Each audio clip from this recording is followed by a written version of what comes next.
ఏపీలో వైసీపీ ప్రభుత్వం ఉన్న సమయంలో ప్రభుత్వ మద్యం దుకాణాలలో లిక్కర్ విక్రయించిన విషయం తెలిసిందే.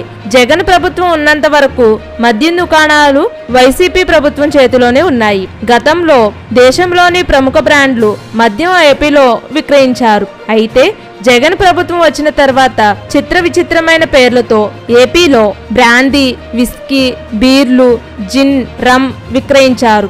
ఏపీలో ఇప్పుడు ఎన్డీఏ కూటమి ప్రభుత్వం కొలువు తీరడం, చంద్రబాబు ముఖ్యమంత్రి కావడంతో కథ మారుతుంది. ప్రభుత్వ ఆధీనంలో ఉన్న మద్య దుకాణాలను మంగళం పాడేసి ప్రైవేట్ వ్యక్తులకు మద్యం విక్రయాలను లైసెన్స్ ఇవ్వాలని చంద్రబాబు ప్రభుత్వం ఆలోచిస్తుందని తెలిసింది.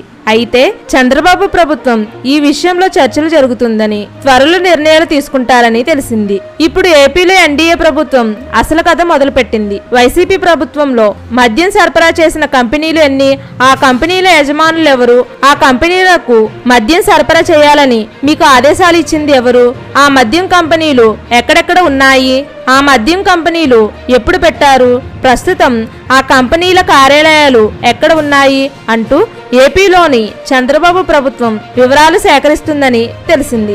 ఏపీలో గత వైసీపీ ప్రభుత్వంలో జరిగిన మద్యం కుంభకోణంపై సిబిఐ, ఈడీతో విచారణ జరిగించాలని చంద్రబాబు ప్రభుత్వం ఆలోచిస్తుందని వెలుగు చూడడంతో ఇంతకాలం అప్పటి వైసీపీ ప్రభుత్వానికి సహకరించిన వివిధ శాఖల అధికారుల గుండెల్లో రైళ్లు పరిగెడుతున్నాయని తెలిసింది. గత వైసీపీ ప్రభుత్వంలో ఆ పార్టీ నాయకులకు అనుకూలంగా పనిచేసిన వివిధ శాఖల అధికారులకు దడ మొదలైందని సమాచారం.